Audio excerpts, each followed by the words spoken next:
Assalamualaikum warahmatullahi wabarakatuh. Perkenalkan sebelumnya, saya Sheila Aprilia dengan NIM 1802276 dari Pendidikan Bisnis 2018A akan menjelaskan mengenai materi The Human Resource Environment sebagai bagian dari strategi Human Resource Management.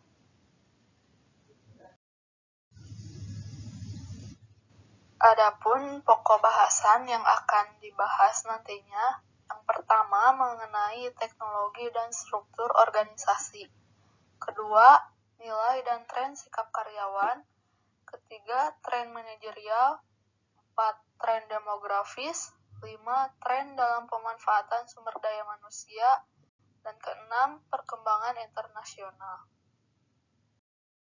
Oke, langsung kita mulai dari lingkungan sumber daya manusia.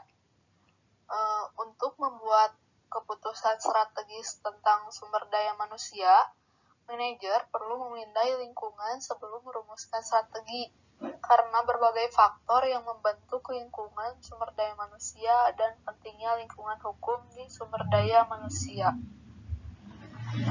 Selama 10 tahun terakhir, di abad ke-20, banyak politik perkembangan di dalam dan luar negeri berdampak besar pada lingkungan sumber daya manusia.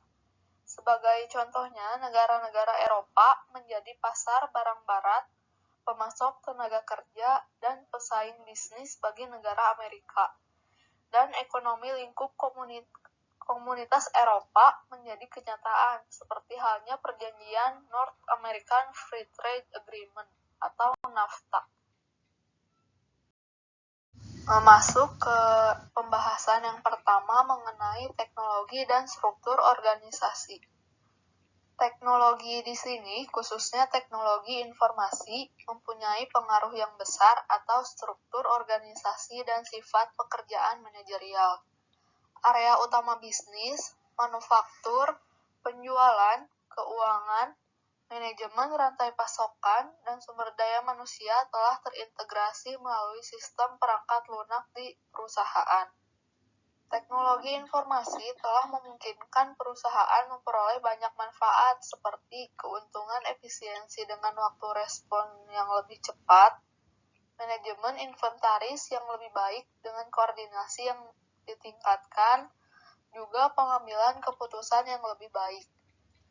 Penggunaan teknologi di sini telah mengubah struktur hierarki organisasi karena teknologi telah mengurangi waktu maupun siklus proses kerja di perusahaan.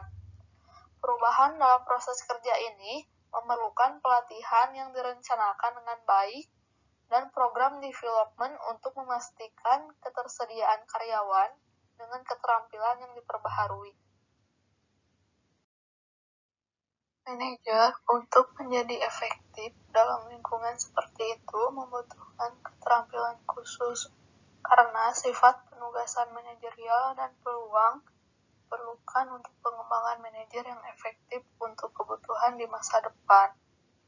Di antaranya dengan beberapa hal sebagai berikut.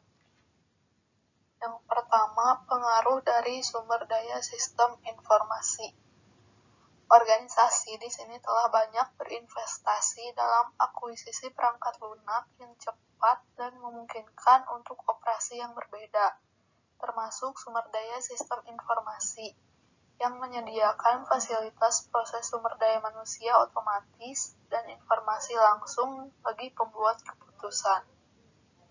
Kemudian yang kedua, pemindahan staf sumber daya manusia ke unit operasi. Staf sumber daya manusia saat ini menjadi bagian dari unit operasi daripada di Departemen SDM terpusat. Hal ini dilakukan untuk memberikan dukungan sumber daya manusia secara spontan kepada unit-unit operasi dan dilakukan dengan menerapkan konsep sumber daya manusia sebagai partner bisnis. Kemudian yang terakhir mengenai struktur organisasi baru. Karena kemajuan teknologi, pekerja menjadi lebih bertanggung jawab dan akuntabel sebagai pemilik pekerjaan, membuat keputusan di level mereka. sehingga semua perubahan struktural karena perubahan teknologi difokuskan untuk meningkatkan kemampuan organisasi dalam mengatasi tantangan saat ini dan masa depan. Ada 4 bentuk struktural baru yang menarik, di antaranya akan dijelaskan di Adapun 4 bentuk struktural baru yang terdiri dari pertama, perusahaan yang tidak terikat. Intinya, perusahaan yang tidak terikat ini menggunakan pendekatan portofolio terhadap unit bisnis mereka, sehingga layanan dukungan tradisional dialihdayakan ke konsultan dan vendor. Misalnya, beberapa fungsi manajemen sumber daya manusia tradisional seperti pelatihan dilakukan oleh vendor bersama dengan beberapa fungsi kompensasi dan penggajian. Kemudian bentuk yang kedua adalah organisasi jaringan atau perusahaan virtual. Organisasi yang mirip dengan perusahaan tidak terikat. Salah satu kekuatan pendorong untuk menciptakan organisasi jaringan semacam ini adalah kebutuhan untuk melakukan kegiatan outsourcing yang dapat dilakukan oleh perusahaan lain, konsultan atau mitra usaha patungan dengan lebih baik atau lebih cepat, atau dengan biaya yang lebih rendah. Bentuk yang ketiga yaitu organisasi seluler. Organisasi seperti ini biasanya adalah kelompok perusahaan kecil yang berorientasi teknologi yang mempertahankan afiliasi dari waktu ke waktu. Karyawan perusahaan ini sebagian besar adalah profesional teknis. Dan bentuk yang keempat adalah organisasi responden, yang pada dasarnya adalah perusahaan wirausaha yang ada dengan mengisi ceruk untuk menyediakan layanan yang disesuaikan dengan perusahaan dan birokrasi yang tidak terikat. Di perusahaan semacam ini, pengambilan keputusan cepat dan kemungkinan besar dilakukan di tingkat pusat pemilik usaha. Masuk kepada bahasan yang kedua mengenai nilai dan tren sikap karyawan.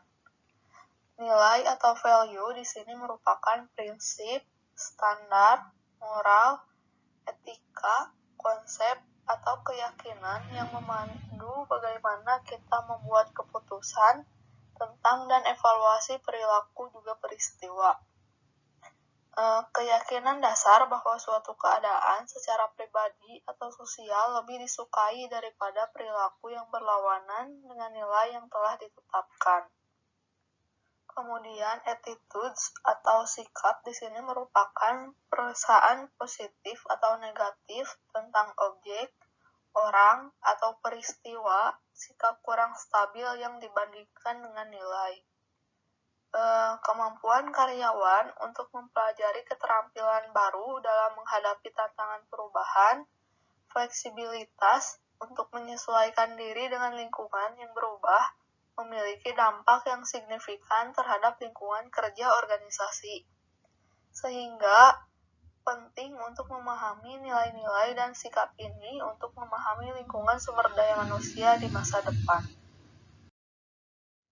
Selanjutnya mengenai tren manajemen yang terdiri dari pertama alih daya sumber daya manusia.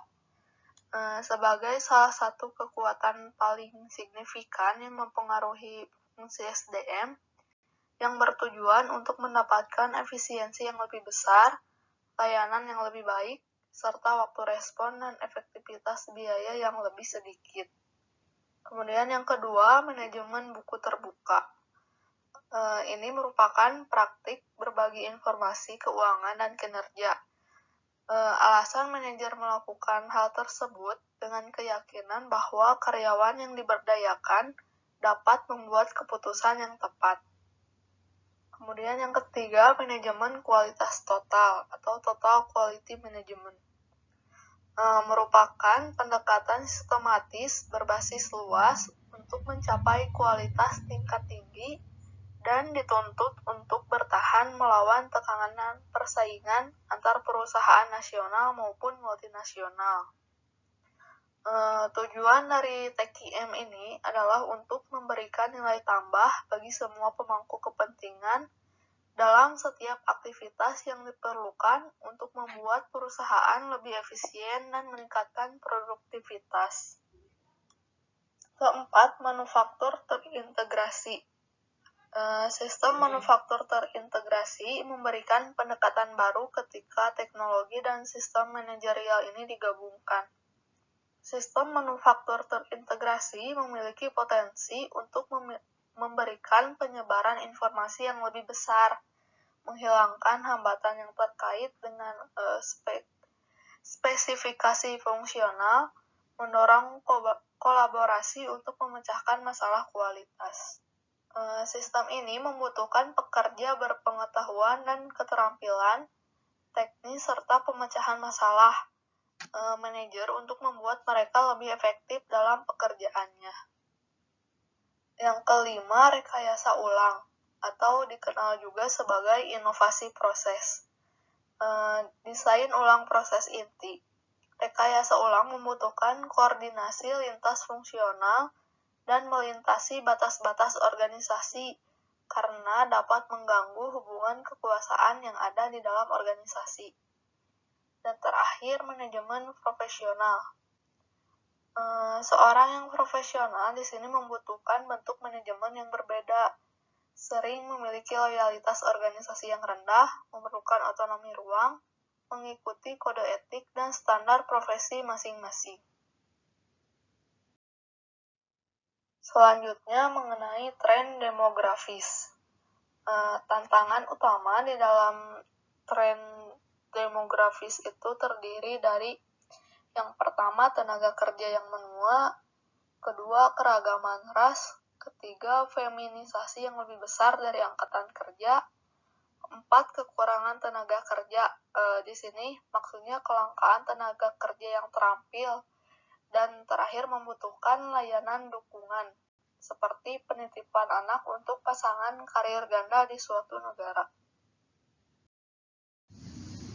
Adapun tren dalam pemanfaatan SDM, yang pertama di sini telekomunikasi, seperti bekerja jarak jauh atau bekerja dari rumah dengan menguntungkan, hemat biaya, tidak ada relokasi geografis dan biaya perjalanan.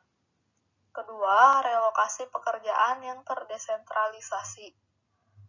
Di sini memperbolehkan migrasi pekerja dari pusat kota ke kota kecil atau pedesaan. Perusahaan juga bisa merelokasi operasi bisnis mereka.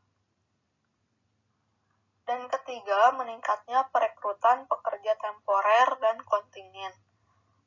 Faktor-faktor yang berkontribusi pada penggunaan keuntungan sementara atau pekerja temporer dengan biaya rendah, pergeseran tanggung jawab atau kewajiban. Di sini faktor yang membatasi penggunaan karyawan temporer atau pekerja tidak tetap ini adalah kerugian, pelatihan, loyalitas, karyawan leasing, atau karyawan yang ada disewakan ke pemasok eksternal. Selanjutnya mengenai perkembangan internasional. Peningkatan internasionalisasi bisnis mencakup 4 hal sebagai berikut. Yang pertama adalah kompetisi global.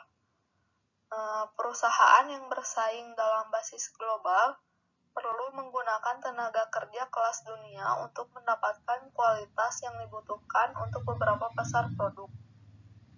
Misalnya di sini salah satu produsen makanan besar telah memperoleh layanan informasi kelas dunia khusus dengan melakukan pemrograman di Meksiko dan pekerjaan perutilan dilakukan di Inggris. Kemudian yang kedua adalah sumber daya global. Di sini merupakan istilah yang digunakan untuk menggambarkan praktik pengadaan barang dan jasa dari pasar global melintasi batas geopolitik. Sumber global ini sering bertujuan untuk mengeksploitasi efisiensi global dalam pengiriman produk atau layanan. Efisiensi ini mencakup tenaga kerja terampil berbiaya rendah, bahan baku berbiaya rendah, dan faktor ekonomis lainnya seperti keringanan pajak dan tarif perdagangan rendah. Selanjutnya, yang ketiga adalah North American Free Trade Agreement atau NAFTA. Sini merupakan perjanjian perdagangan bebas Amerika Utara antara Amerika Serikat, Kanada, dan Meksiko yang menghapus tarif atas barang yang diproduksi di negara-negara tersebut. Kanada adalah mitra dagang terbesar Amerika Serikat dan Meksiko adalah yang terbesar kedua. Beberapa tantangan bagi sumber daya manusia adalah mengembangkan praktik yang efektif untuk operasi lintas batas mereka, seperti sistem kompensasi yang adil dan kemampuan untuk memindahkan karyawan inti ke dalam operasi mereka di ketiga negara. Dan terakhir, yaitu komunitas Eropa. Akses ke pasar yang besar ini memiliki implikasi sumber daya manusia yang besar bagi perusahaan Amerika Serikat yang beroperasi di negara-negara komunitas Eropa. Pelonggaran aturan perdagangan dan penerapan standar seragam di dalam komunitas Eropa telah menghasilkan efisiensi dalam memindahkan barang dan pekerja melintasi perbatasan yang berimplikasi pada operasi Amerika Serikat di Eropa. Meskipun demikian, lingkungan tenaga kerja Eropa tetap sangat berserikat dan peraturan pemerintah membuat sangat sulit untuk memberhentikan atau melakukan eksploitasi terhadap karyawannya. Sekian penjelasan dari saya. Mohon maaf apabila ada kesalahan. Semoga bisa memberikan manfaat. Wassalamualaikum warahmatullahi wabarakatuh.